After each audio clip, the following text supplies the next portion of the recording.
သူမင်္ဂလာပြောပါဗျာနိုင်ငံရေးတွေထဲ့မောနေဟောနော်အဲ့ဒီဩဝါဒလောက်မုန်းတာမရှိဘူးနိုင်ငံတွင်းမှာနေတဲ့လူတွေကိုတရားဟောမှာနိုင်ငံရေးမဟောတော့ကျုပ်ကပါဟောနိုင်ငံသားရဲ့အရေးဟာနိုင်ငံရေးပဲနော်ဒီနိုင်ငံသားတွေအားလုံးရဲ့အရေးကိစ္စဟာနိုင်ငံရေးပဲအဲ့တော့နိုင်ငံရေးမဟောနဲ့ဆိုဘာမှမဟောပဲနေုံရှိတာနော်နိဗ္ဗာန်ရောက်ကြောင်းကလည်းနိုင်ငံရေးပဲစီးပွားရေးကလည်းနိုင်ငံရေးပဲလူမှုရေးကလည်းနိုင်ငံရေးပဲအလုံးစုံနိုင်ငံရေးကိစ္စပါဝင်နေတယ်အဲ့တော့ဩဝါဒပေးတဲ့လူကကြည့်ပြီးတော့ကျုပ်ကရည်တယ်ဩဒါဩဝါဒပေးတဲ့လူလား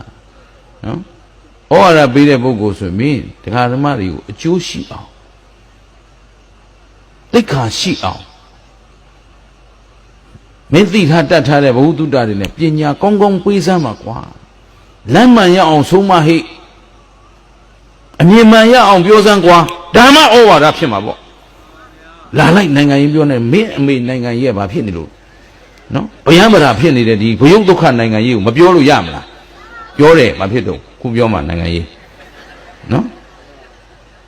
တော့ပါလားခုသီလနော်အခုဒီမှာဥစဉ်ကဒီနားလေးမှာ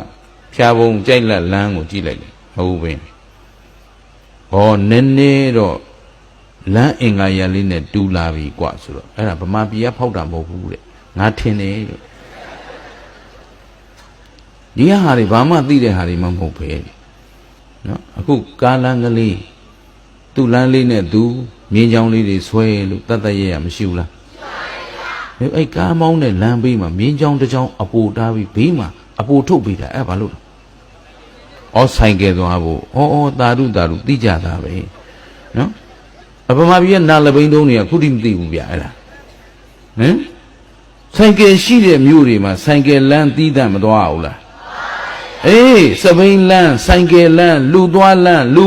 လိုသိတဲ့နိုင်ငံမှာလူစီကန်းနဲ့သွားရတယ်စီကန်းရှိမှအေးချမ်းတယ်လွတ်မြောက်လွတ်လပ်တယ်ဆိုင်ကယ်ကဆိုင်ကယ်သူ့လမ်းမှာသူသွားရင်အန္တရာယ်ဖြစ်เสียအကြောင်းမရှိဘူးကားလမ်းပေါ်တော့တက်မသွားနဲ့လည်းတိုက်သက်ခံဟုတ်လားကားလမ်းပေါ်သွားအဲ့ဒါစီကံအဲ့ဒါသီလခေါ်တယ်ရှင်းလားဖြစ်စေချင်တာဦးဇင်းကလမ်းသွားတိုင်းကလေးတွေပြောတယ်ဟေးဒီလမ်းတွေကအခုဒါလမ်းတွေကပိမမီဂိုက်မမီခိုးထားတာကွကားတစ်စင်းတောင်လုံလောက်အောင်သွားလို့မရဘူးကားတစ်စင်းသွားရင်ကားနှစ်စင်းရှောင်သွားအောင်လုပ်ရမယ်ကားနှစ်စင်းရှောင်သွားရင်ဆိုင်ကယ်အတွက်သီးသန့်လမ်းရှိရမယ်စနစ်တကျပါနေရမယ်ကွအဲ့ဒါမှဒါစီကံခေါ်တယ်ဘာစီကံမှလည်းထုတ်မရဘူးတို့နိုင်ငံမှာအကုန်ကြသက်သာအောင်လုပ်ထားရှိတယ်လမ်းမှာသူများနိုင်ငံသွားရင်လမ်းတွေမှာဘယ်နှကီလိုထက်ပိုမမောင်းရနော်ဒီနာကဂွေးရှိတယ်ဒီနာမှာအရှိန်လျှော့ပါလမ်းမှာလမ်းညွန်ဆိုင်းဘုတ်တွေအများကြီးတက်တယ်တို့နိုင်ငံတက်เสียမလို့ဘာဖြစ်လို့ဆိုတော့လမ်းကငိုကလေးမောင်းမရတဲ့လမ်းတွေလုပ်ထားတော့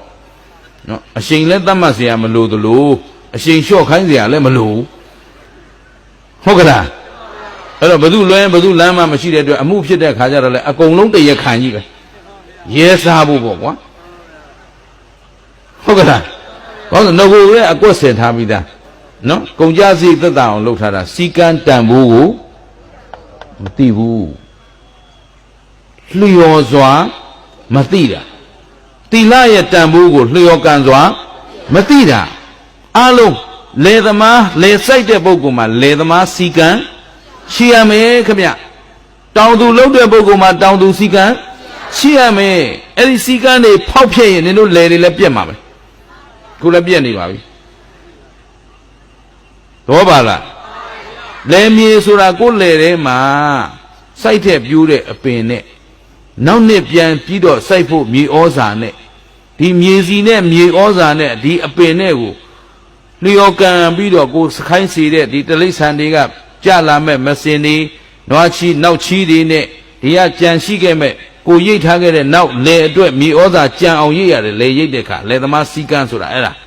နောက်နေ့အတွက်ဒီလေပေါ်မှာနောက်ထပ်မြေဩဇာအပြင်ကတတ်တတ်ဝယ်ကျွေးရပြီဆိုအဲ့လေသမားအသုံးမကျလို့ဗယံပရာလေသမားမို့လို့မြေဩဇာရှာကျွေးရ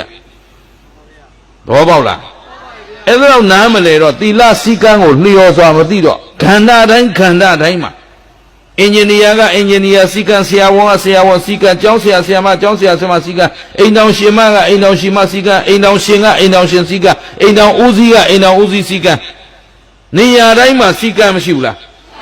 အဲ့ဒါလျော်သွားကာယကံဝစီကံမနောကံနဲ့လမ်းဆုံးမနေနဲ့အရာကလို့မပြီးတော့ဘူးသီလအကြောင်းသိဖို့ဆိုတာအဲ့ဒါ